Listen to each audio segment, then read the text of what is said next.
अस्सलाम वालेकुम दोस्तों, मैं हूं मौज़म फ़खर। दोस्तों, जैसा कि आपको मालूम है कि इस वक्त मुल्क के अंदर सियासी दर्जा हरारत बढ़ता जा रहा है और इसके साथ साथ हुकूमत और अपोजिशन दोनों ने एक इंतहा पसंदाना पोजीशनें ले ली हैं, जिसकी वजह से एक सियासी बहरान सी की कैफियत है जिसका कोई हल निकलता नज़र नहीं आ रहा। इसकी वजह से ही अब इस सियासी बहरान से बाहर निकलने के लिए इस्टेब्लिशमेंट ने भी कुछ हल की तलाश करना शुरू कर दिए हैं। इससे पहले कि मैं आपको सियासी बहरान और उसके लिए मुजवज़ा हल के बारे में आपको तफसीलात से आगाह करूँ, मैं वापस आऊँगा कल मुल्तान में होने वाले वाक़यात की जानिब। एक जानिब तो मुल्तान के अंदर दिन भर जो एक्टिविटी रही जलसे के लिए, कभी इजाज़त, कभी उस पर पाबंदी, कभी गिरफ़्तारियाँ, कभी पथराव, कभी लाठी चार्ज, कभी कंटेनर, कभी मोबाइल सर्विस बंद। लेकिन इसके साथ साथ एक और भी वाक़या रूनुमा हुआ जिससे शायद मीडिया के अंदर वो कवरेज नहीं मिल सकी जो उसको मिलनी चाहिए थी। उसकी वजह क्या है? उसकी वजह यह है कि ये मामला था एक गरीब आदमी का, एक ऐसा आदमी जो दिन भर मेहनत मशक्क़त करके अपनी बेटी की शादी के लिए चंद रुपए जमा कर रहा था। उसकी एक गत्ते की फैक्ट्री थी। हुआ ये कि शहज़ादी मरीम नवाज़ साहिबा की सवारी जब वहाँ से गुज़रने लगी तो उनके चंद चाहने वालों यानी कि उनके पार्टी के वर्कर्स ने इस मौके पर आतिशबाज़ी का एक अज़ीमुश्शान मुज़ाहरा किया। हालांकि वो अपने दादी के कुलों के बाद शिरकत के बाद मुल्तान की तरफ आ रही थी। एक जानिब तो वो हालत गम में थी, लेकिन इसके बावजूद उनके जो पार्टी वर्कर्स ने उनके इस्तकबाल के लिए वो तरीका इख्तियार किया जिससे एक और घर के अंदर सफ़े मातम बिछ गई। वो उस मेहनत कश के घर के अंदर सफ़े मातम बिछी दोस्तों, जिसकी बेटी की शादी चंद रोज़ के बाद होना करार पाई थी। उस आतिशबाज़ी के नतीजे में उसके गत्ते के फैक्ट्री के अंदर, उसके वेयर हाउस के अंदर आग लग गई, जिसके नतीजे में 25 लाख रुपए के कम व बेश उसका नुकसान हुआ। और मीडिया रिपोर्ट्स के मुताबिक वो बेचारा इस वक्त शदीद सदमे की हालत में है। और उस पर भी सबसे ज़्यादा अफसोस की बात यह है कि हमारी सियासी क़यादत जो कल तक आवाम के लिए टसवे बारी थी, वो इस गरीब आदमी के लिए उसके मुंह से ना एक लफ्ज़ निकला और ना ही हुकूमत की तरफ से उसकी अशकोई के लिए कोई कोशिशें की गई। कोई बंदा ऐसा आगे नहीं बढ़ा जिसने आके ये कहा कि यार तेरी बेटी का ब्याह था, चल कोई बात नहीं, तेरा नुकसान तो हो गया, हम उस नुकसान की भरपाई कर देते हैं, ये तू अपने पैसे ले ले तो अपना काम धंधा दोबारा स्टार्ट कर ली। नहीं, अगर तो ये चाहते PMLN क्या 25 लाख रुपए इकट्ठा नहीं कर सकती, पीपल्स पार्टी 25 लाख रुपए इकट्ठा नहीं कर सकती, या ये दोनों जमातें मिलकर 25 लाख रुपए नहीं दे सकती? और तो और हुकूमत ने अपनी जेब से देने हैं, उसने मेरे और आपके पैसे देने हैं ना, तो वो हुकूमत भी ऐसा कोई कार्रवाई कर सकती थी। लेकिन उस पर नमक पाशी शिबली फराज साहब ने यह कह के कर दी कि अपोजिशन ने झूठ ही इतना बोला कि एक घर में आग लग गई। आप अंदाज़ा कर लें कि ये हैं वो अमूमी रवैये जो इस वक्त हमारे मुआशरे में पाए जाते हैं, और ये रवैये की अक्कासी कर रहे हैं आला सतह पर मौजूद एक हुकूमती वज़ीर, जिनका काम मुझ तक और आप तक इत्तलात पहुँचाना है। लिहाजा ये बेहिस्सों की हुकूमत के अंदर किसी के बारे में कोई भी खैर की चीज़ को दरियाफ्त करना नामुमकिन बात है। दोस्तों, आते हैं वापस अपने टॉपिक की तरफ कि सियासी बॉइलिंग पॉइंट पर पहुंच गई सूरत हाल। वाक़तन ऐसी सूरत हाल, और ऐसी सूरत हाल के लिए वो एक मिसाल है ना, वो ये कहते हैं कि रूम जल रहा था और नीरो चैन की बांसुरी बजा रहा था। इस वक्त भी सिचुएशन ऐसी ही है।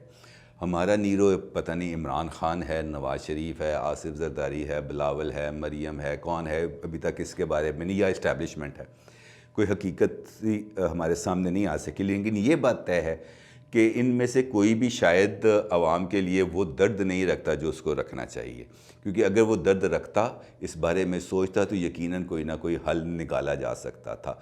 एक सवाल है, और वो सवाल ये है कि क्या कभी किसी जलसे से, जुलूसों से, तहरीक चलाने से कोई हुकूमत गिरी?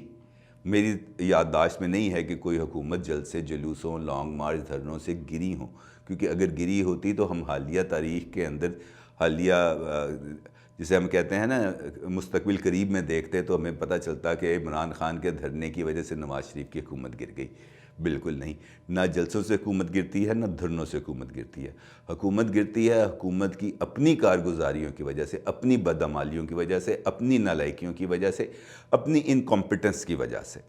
तो लिहाजा अगर ये हुकूमत गिरेगी तो अपने ही ज़ोर से गिरेगी, इसको किसी और को इसको गिराने के लिए मेहनत करने की ज़रूरत नहीं है।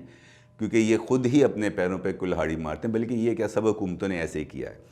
اب ہم آتے ہیں اسٹیبلشمنٹ۔ اب چونکہ ایک جانب تو سیاسی درجہ حرارت اپنے بوائلنگ پوائنٹ تک پہنچ گیا، اس کے جو مضر اثرات ہیں وہ اب نمایاں ہیں۔ ہمارا کاروبار متاثر ہو رہا ہے، ہماری معیشت متاثر ہو رہی ہے، ہماری جی ڈی پی گروتھ متاثر ہو رہی ہے، ہماری لارج سکیل انڈسٹری متاثر ہوتی ہے، سب سے بڑھ کر ہماری ایگری اکانومی بہت برے طریقے سے متاثر ہو رہی ہے۔ جب یہ سب کچھ ہو رہا ہے تو اس کا بیک لیش آتا ہے عوام کے پاس، کیونکہ اس کو اس کا خمیازہ مہنگائی کی صورت میں بھگتنا پڑتا ہے، اور وہ ہم اور آپ سب اسی چکی میں پس رہے ہیں۔ لہٰذا جب یہ سب کچھ ہو رہا ہے تو ہمیں آگے بڑھنے کے لیے کوئی نہ کوئی راستہ تو تلاش کرنا ہے، اور ڈیفینیٹلی یہ سب کچھ ہوتا ہے تو پھر اسٹیبلشمنٹ کو بھی اس بارے میں میدان عمل میں آنا پڑتا ہے، اس سے کوئی نہ کوئی راستے تلاش کرنا پڑتے ہیں۔ میری اطلاعات کے مطابق اس وقت ممکنہ طور پر اسلام آباد کے اندر اسٹیبلشمنٹ اس حوالے سے چند ممکنہ تجاویز پر غور کر رہی ہے، جس کے نتیجے میں ملک کو اس سیاسی بحران سے باہر نکالا جا سکے۔ اس کے اندر سب سے پہلی تجویز تو یہ ہے کہ حکومت اور اپوزیشن دونوں چونکہ ایک انتہا پسندانہ پوزیشنز لے چکے ہیں، حکومت جھکنے پر تیار نہیں، اپوزیشن جھکنے پر تیار نہیں، تو کوئی درمیانہ راستہ اس وقت ایسا تلاش کیا جائے، کوئی ایسا کامن پوائنٹ ایجنڈا تلاش کیا جائے جہاں پر حکومت اور اپوزیشن کو کوئی تیسرا فریق کان سے پکڑ کر بٹھائے اور ان سے کہے کہ جناب یہ چیزیں ہیں، اس کو مانو۔ تو یہ والی طاقت تو صرف اسٹیبلشمنٹ کے پاس ہی ہے، وہی ان کو لا کے بٹھا سکتی ہے اور وہی ان کا معاملہ حل کر سکتی ہے، اور اس کے بعد پھر ہم یہاں پہ بیٹھ کے یہی کہیں گے کہ دیکھا اسٹیبلشمنٹ کس طریقے سے سیاسی معاملات میں مداخلت کرتی ہے۔ بھائی جب آپ خود اس کے لیے راستہ ہموار کریں گے تو وہ آئیں گے۔ جب آپ خود آپ یہ بات ثابت کرتے ہیں کہ آپ انکمپیٹنٹ ہیں، تو پھر کسی نہ کسی کو تو آنا ہے آپ کو کسی حل کی طرف لے کے جانے کے لیے۔ یہ سب ہاتھ پر ہاتھ رکھ کر بیٹھیں اور یہ سوچیں کہ جناب جو کچھ جل رہا ہے جلتا رہے، بھاڑ میں جائے، ہم تو آگے بڑھیں۔ دوسرا حل ہے ان ہاؤس تبدیلی۔ دوستو، ان ہاؤس تبدیلی کے لیے اسٹیبلشمنٹ بنیادی طور پہ تو کوئی کردار ادا نہیں کرے گی، لیکن اگر پہلا حل ناکام ہوا تو دوسرے حل کے راستے خود بخود کھل جائیں گے۔ اس کی وجہ کیا ہے؟ اس کی وجہ یہ ہے کہ جب ایک فریق بے لچک ہو جائے تو اس کے بعد حل کے لیے کسی دوسرے کی طرف رجوع کرنا پڑتا ہے، اور جب اس کے بعد اس پر رجوع کرنا پڑے گا تو پھر دوسرے حل کے راستے کھل جائیں گے۔ جب وہ راستے کھلیں گے تو ان ہاؤس تبدیلی کے لیے کوئی نہ کوئی شکل سامنے آ سکتی ہے۔ اور تیسرا جو سب سے خطرناک تجویز ہو سکتی ہے وہ یہی ہے کہ سیاسی نظام کی بساط کو لپیٹ دیا جائے، جو میرے خیال میں اور کسی بھی جمہوریت پسند فرد کے نزدیک یہ سب سے ناپسندیدہ راستہ ہوگا، کیونکہ اس راستے کو ہم نے کئی مرتبہ دیکھا، ہم نے کئی مرتبہ اس ملک کے اندر سیاسی نظام کی بساط کو لپیٹتے ہوئے دیکھا، پھر ہم نے آمریت دیکھی، کوڑے دیکھے، شاہی قلعے دیکھے، مشرف کا بھی مارشل لاء دیکھا، سب کچھ دیکھا، لیکن سب کے آخر میں سب کو جمہوریت کی طرف اور پارلیمنٹری ڈیموکریسی کی طرف آنا پڑتا ہے، کیونکہ یہی واحد راستہ ہے۔ تو اس امید کے ساتھ کہ سیاسی درجہ حرارت میں کمی ہوگی اور اسٹیبلشمنٹ کے لیے تیسرا راستہ ہمیں بند کرنا ہوگا، آپ سے اجازت چاہوں گا۔ اللہ حافظ۔